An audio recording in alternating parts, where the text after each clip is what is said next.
The fastest growing audience in television? Women's sports. The National Women's Soccer League saw a 71% increase in viewers for their championship game as nearly 1 million tuned in on primetime. The NCAA Women's Basketball Championship a few weeks ago drew a record of about 10 million viewers on network TV, close to the 14.7 million that watched the men's national championship game. And last season, the WNBA viewership grew substantially, averaging over 400,000 viewers during the regular season, and the association's best postseason showing since 2007. And more of the WNBA will be coming to you this season. Scripps Sports signed a multi-year agreement to televise regular season games on Friday nights on Ion, which, like our network, is owned by the EW Scripps Company. Joining us to discuss this new partnership and the growth of women's sports on TV is Coley Edison, Chief Growth Officer for the WNBA. Coley, thank you so much for coming on the show. What was behind this partnership, and how do you explain the dramatic growth of the WNBA right now?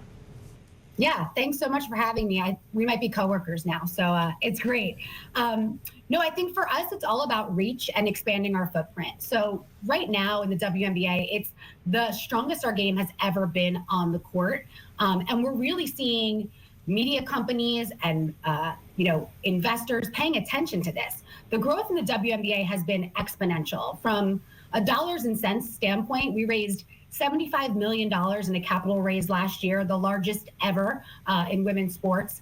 One of our most valuable franchises at Seattle just went for a post-money $150 million valuation. And this deal really represents a substantial rights fee. And so I think what we're seeing now is that women's sports is not only the right thing to do, right? It's a smart financial investment, and our partners are seeing a return on that investment. Yeah, and we're really seeing the popularity explode, not just at the professional level, but at the college level. In particular, this last NCAA tournament, it was one to watch. I found myself going, the women's tournament is probably more popular, probably grabbing more eyeballs at some points than the men's tournament, thanks to Caitlin Clark of Iowa, who was just breaking all those records. And then she had a little bit of a confrontation with LSU's team, Angel Reese there. Talk about the factor of the college game, because these players at some point, and the rules are a little bit different when it comes to drafting between the NBA and WNBA, but at some point, these stars are going to be headed to the WNBA. Yeah, I mean, listen, the game on the court is incredible. You saw LSU score 102 points. When has it ever happened before?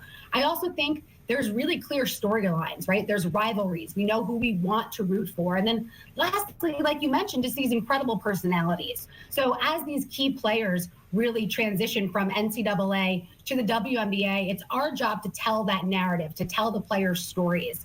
And we're seeing that right now in the league.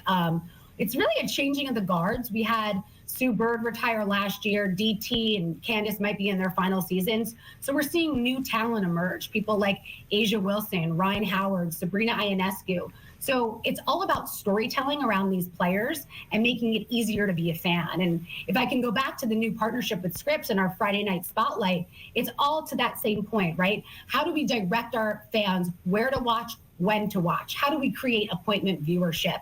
And so this new partnership really speaks to that storyline, and we're really excited about this upcoming season. Yeah, the upcoming season tips off May 19th, and there are some great stories to tell, including the return of Brittney Griner. What does it mean to have her back after what she went through in Russia? Yeah, I mean, it's a tremendous story that Brittney will eventually tell, but from everyone on the league side, we have prayed and hoped for this moment. We are so excited to welcome her back, to have her on the court. You know, we are a player-first organization. Everything that we do is authentically led by our players. They've been loud voices in the social justice movement. Brittney has certainly led that. And so we will continue our efforts to support Brittney's causes, and we're just so happy to see her back on the court, and we can't wait for our first game May 19th. Coley Edison, we are looking forward to this partnership. Thank you so much for joining us this morning. We appreciate it. Thank you.